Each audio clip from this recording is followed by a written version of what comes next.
Okay, welcome to another book review video. At the beginning of this year, I made a false claim that I would make YouTube videos of random book reviews every month in 2020.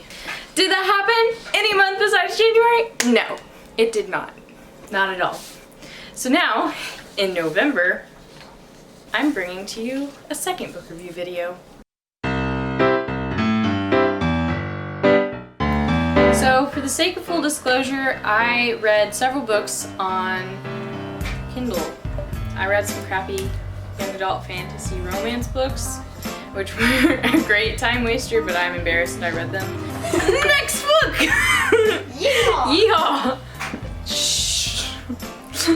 Reading another Jeff Wheeler series was a little bit like coming home. It was a very familiar writing style, it was familiar world building, it was a familiar approach to people, and like how he wrote his characters.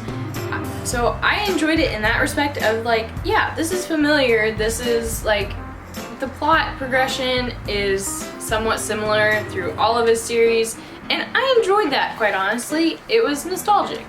But that being said, the Mirwood series and King Fountain series still reign supreme in my mind, especially King Fountain. Like, there's just something about Owen's character in the King Fountain books that I absolutely love and set my like standard for guys.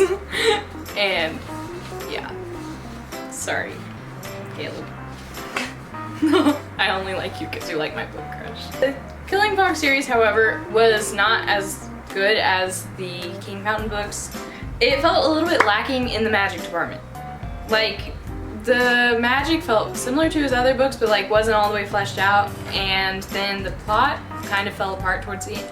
Well, fell apart as much as like I was confused about what was going on, and then at the end it like concluded, but then they left it open to another book. Like, do you know what? Finish it out, round it out, make a solid ending. It's a long, slow ending that doesn't end. Nobody wants to read a book like that. If it's a trilogy, that's great. If it's going to be a whole series or saga or whatever, then that's great. Let it continue as long as you want, but have the plot progression where it solidly ends and you don't just like read a whole trilogy and then the trilogy doesn't end because it's supposed to be a series. No, have it be a trilogy or like have an ending, you know?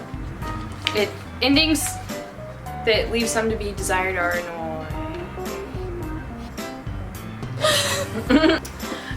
Another book that I read during my time not reviewing books was The World of M.C. Escher, featuring a lot of M.C. Escher.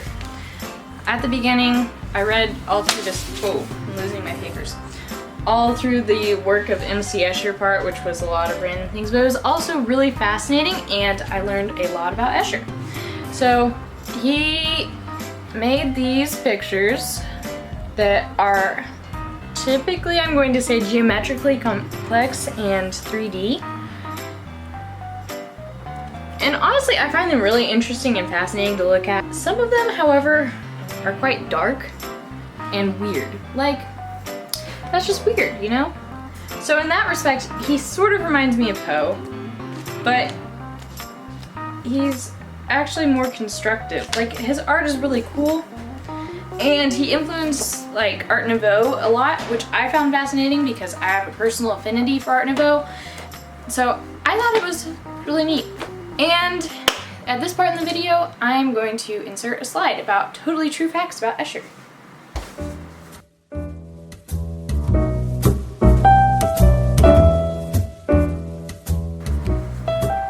Here you go. Inspire you to make something. Another book I read was The Princess and the Goblin by George MacDonald. He inspired C.S. Lewis and Tolkien, so obviously this guy had to be good. Does that mean anything? No.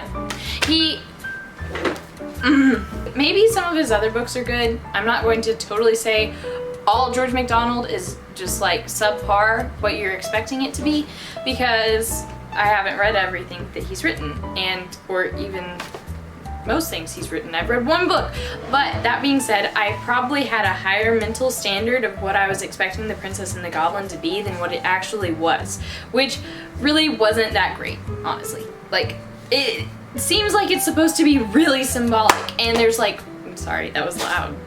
There's like no, it's not cohesive, y'all. Just like slowly telling and extrapolating on random things. You're like paying attention to these details, thinking it's going to play in later like a detective novel, but it really doesn't. And I don't even know what the woman in the attic part of all of it is supposed to represent, but there's major creepy lady vibes, and so if it's supposed to represent God or something, then I don't get it because she seems crazy and scary.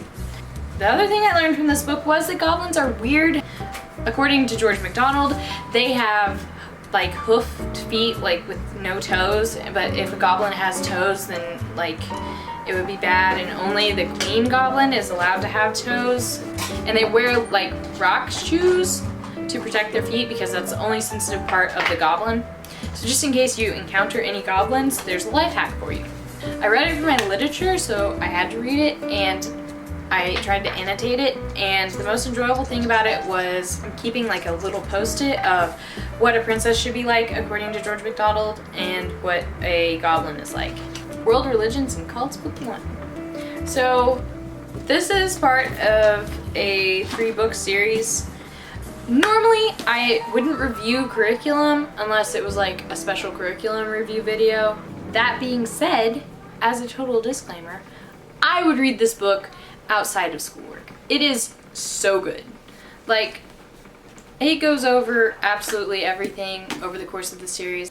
There's a ton of value in learning about other religions, and it might even lead to greater understanding and compassion for people with other views. And it can give you insights into how that mindset or worldview looks so that you can better tell them about Jesus. I read another book on Kindle that is called Split Second, I'm gonna say. I'm gonna put it somewhere on the screen. It reminded me of the Invisible Heart. I think that's an Invisible Heart. The Invisible Heart was for econ, and so it was like a romance novel, but with a lot of econ mixed in. And so it was a little bit like a spoonful of sugar makes the medicine goes down, that type of deal. So Split Second was kind of like that, but instead of econ, it was sci-fi, black matter-y stuff, which was fascinating. Like, I really enjoyed it. It was fast-paced, and by the end of the novel, there were like all these twisty plot things that you're like, how is this gonna end? And then it ended, and it ended so perfectly and like all tied together. Perfect conclusion. Like, I could not have asked for a better conclusion, y'all. I was so happy with the ending. And I feel like I'm maybe sort of a picky person as far as endings go, but I loved its ending. Last but not least, the best book of all. Y'all, seriously, I hold this book in such high regard.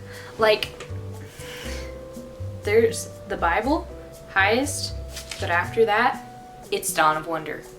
Dawn of Wonder by Jonathan Renshaw.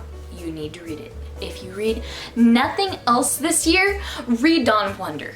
It's that good. It's wonderful. You will not regret buying and reading Dawn of Wonder. And now it's time for Commonly Asked Questions by Caleb segment.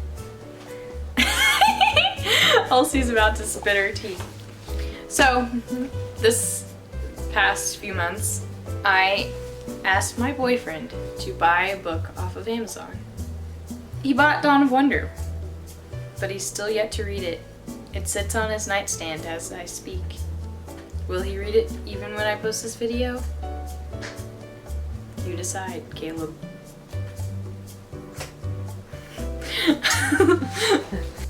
After he bought Dawn of Wonder, Caleb had a lot of questions about it. Was it worth $20? No, Caleb. I told you to waste your money on nothing. Yes, it was worth every penny of your $20. You know what? Actually, you shouldn't have paid $20 for it. You should have paid $20,000 for it. It's that good. $20 is a steal. A bargain. When does it get good? Past like the first When do you think it gets good, Else? If you get past the first 3 chapters, unlike some people. Okay, no, it's not the first 3 chapters. It's like farther than that. I feel I would say past chapter 10.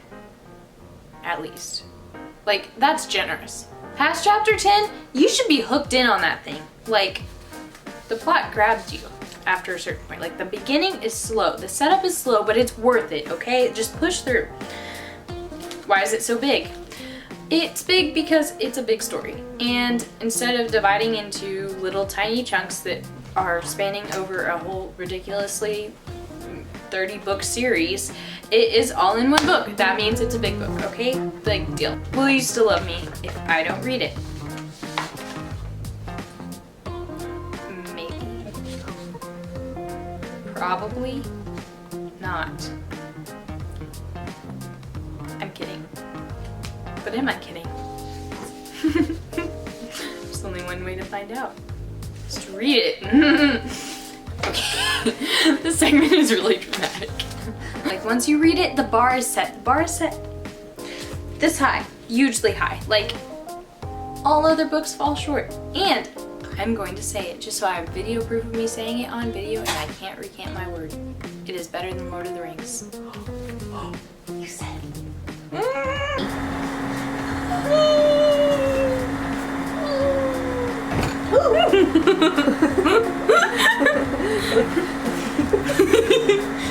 Okay.